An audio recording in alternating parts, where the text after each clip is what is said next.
Welcome my channel UPSC psycho let's crack. आज हम इस वीडियो में थिंकिंग एंड प्रॉब्लम सॉल्विंग का एक क्वेश्चन है वो डिस्कस करेंगे। क्वेश्चन क्या कहता है, what are the general strategies used in problem solving, how do these differ from the domain specific procedure. किसी भी प्रॉब्लम को सॉल्व करने की जनरल स्ट्रेटजी क्या है, ये जो है डोमेन स्पेसिफिक प्रोसीजर से कैसे अलग है। किसी भी एक प्रॉब्लम को सॉल्व करने के लिए कुछ स्टेप्स को फॉलो करना पड़ता है। वे स्टेप्स क्या हैं? सबसे पहले क्या करेंगे, किसी एक प्रॉब्लम को एनालाइज करेंगे कि वो प्रॉब्लम है या नहीं। प्रॉब्लम को एनालाइज आइडेंटिफाई करेंगे। आइडेंटिफाई करने के बाद में फिर क्या करेंगे, उसको एनालाइज करेंगे स्टेप 2 में। फिर स्टेप 3 में क्या करेंगे, डिस्क्राइब करेंगे प्रॉब्लम को डिस्क्राइब करने के बाद में स्टेप 4 में क्या करेंगे, स्टेप 4 में रूट कोज एनालाइज करेंगे, उसका रूट कोज जानने की कोशिश करेंगे। फिर उसके बाद में नेक्स्ट क्या करेंगे, अल्टरनेट सॉल्यूशन जो है वो डेवलप करेंगे। स्टेप 5 में जो क्या करेंगे, वो अल्टरनेट सॉल्यूशन डेवलप करेंगे। स्टेप 6 में क्या करेंगे, इम्प्लीमेंट करेंगे सॉल्यूशन को।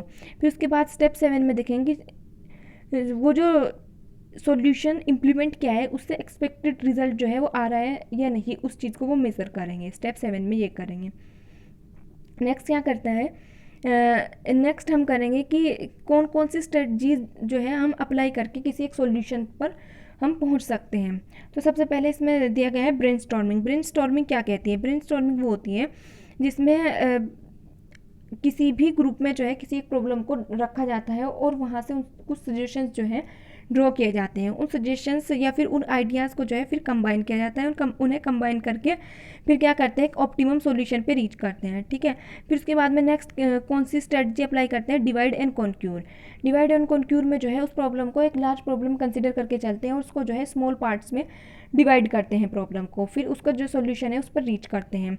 एक और स्ट्रेटजी जो है हम अप्लाई कर सकते हैं, उसमें जो है हाइपोथेसिस अप्लाई कर सकते हैं। कोई एक अजम्पशन लेके चल सकते हैं कि अगर ये जो प्रॉब्लम है इस पर्टिकुलर स्ट्रेटजी, इस पर्टिकुलर टूल को फॉलो करें तो हम सॉल्यूशन को जो है पहुंच सकते हैं, इस सॉल्यूशन पर रीच कर सकते हैं। अदरवाइज अगर हम इस पर्टिकुलर किसी दूसरे पर्टिकुलर टूल को यूज़ करें तो हम उस सॉल्यूशन पर नहीं रीच कर सकते जो कि हम चाह रहे हैं। ठीक है, वो जो है हाइपोथेसिस टेस्टिंग में आता है।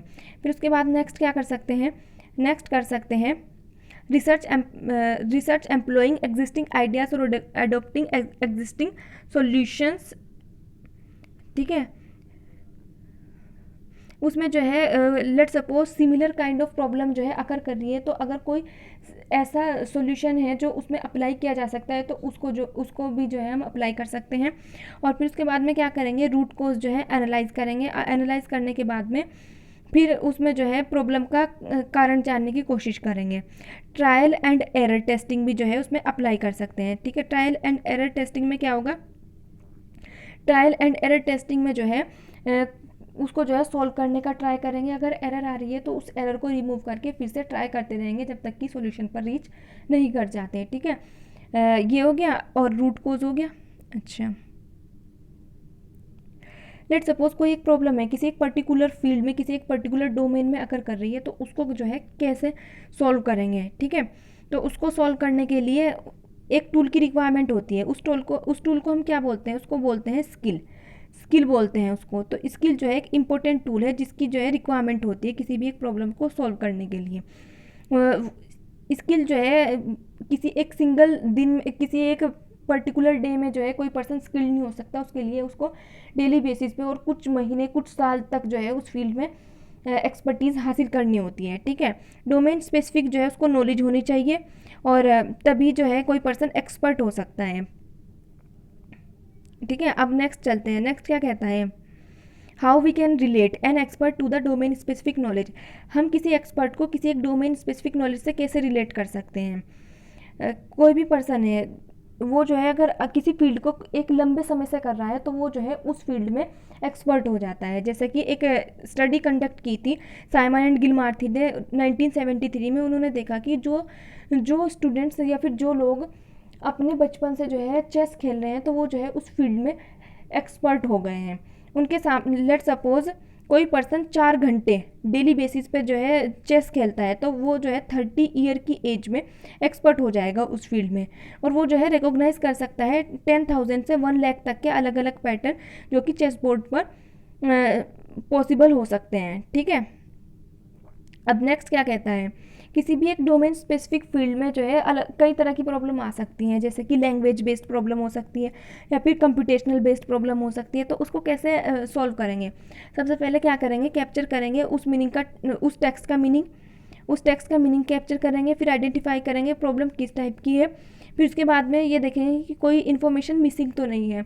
ये हो गया लैंग्वेज बेस में। कंप्यूटेशनल बेस में जो है उस फील्ड की नॉलेज अप्लाई करके कंप्यूटेशन करने की कोशिश करेंगे और सोल्व ट्राई करेंगे सॉल्यूशन पर रीच करने का, सॉल्यूशन पर सॉल्यूशन जो है निकालने की कोशिश करेंगे। ठीक है, एक स्टडी ली गई है यहाँ पर, वो कहाँ पर कंडक्ट की गई थी? वो कंडक्ट की गई थी चाइनीज स्टूडेंट्स और यूएस स्टूडेंट्स पर। तो उन्होंने जो है कुछ प्रॉब्लम जो है उनके सामने पुट की, तो उन्होंने देखा कि कुछ जो स्टूडेंट्स हैं वो जो है क्रिएटिव प्रॉब्लम